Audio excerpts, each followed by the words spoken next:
হাম ছড়িয়ে পড়েছে অধিকাংশ জেলায়। প্রতিদিনই আক্রান্ত হচ্ছে নতুন শিশু।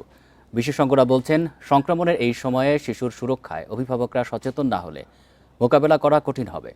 যারা এখনও হামের টিকা নেয়নি তাদেরকে আগামী ক্যাম্পেইনে নেয়ার পরামর্শ দিয়েছেন চিকিৎসকেরা। স্বাস্থ্য অধিদপ্তরের তথ্যমতে ২৮ মার্চ পর্যন্ত সারা দেশে হাম আক্রান্তের সংখ্যা ৬৭৮ জন। যদিও জেলা উপজেলায় হাসপাতালগুলোতে সন্দেহভাজন হাম রোগীর সংখ্যা ৩,০০০-এরও বেশি। ঢাকা, ময়মনসিংহ, রাজশাহী, চাঁপাইনবাবগঞ্জ ও নোয়াখালীর হাসপাতালগুলোতে শতাধিক হামের রোগী ভর্তি হয়েছে। এছাড়া সংক্রমণ ছড়িয়েছে কুমিল্লা, পাবনা, বগুড়া, কুষ্টিয়া, যশোর, মাগুরা সহ অনেক জেলায়। চিকিৎসকরা বলছেন, হাম অত্যন্ত সংক্রামক ভাইরাস। নির্দিষ্ট কোনো অ্যান্টিভাইরাস না থাকায় সাপোর্টিভ চিকিৎসার উপর নির্ভর করতে হচ্ছে।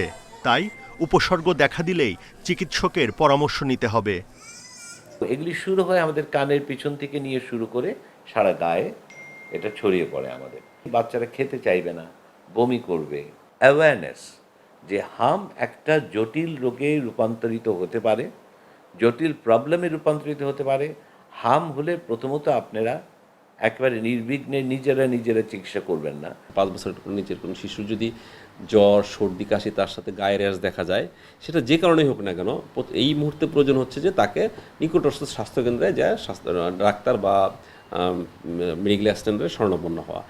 রোগীর সংখ্যা বাড়লেও নানা সীমাবদ্ধতায় পরিস্থিতি জটিল হয়েছে বলে জানান চিকিৎসকরা। শিশুদের লোক সমাগম এড়িয়ে চলার পরামর্শও দিচ্ছেন তারা। খেলাধুলো করতে গেলে অনেক বাচ্চাদের সাথে মিশতে দেবে না। সেই বাচ্চাটাকে ধরেন, অনেকেই বলছে যে আমি একটা বিয়ের অনুষ্ঠানে যাব, আমার বাচ্চাটাকে নিয়ে যাব না। সে মা তখন সেই বিয়ের অনুষ্ঠানে বাচ্চাটাকে নেবে না। আর বাচ্চাটাকে না নিয়ে যেতে যদি তার কষ্ট হয়, তাহলে সে নিজেও যাবে না। বিশেষজ্ঞরা বলছেন, প্রতি 4 বছর পর পর একটি বিশেষ হামের টিকা কর্মসূচি চালানো হয়। সবশেষ 2020 সালে এমন ক্যাম্পেইন হলেও 2024 সালে হয়নি।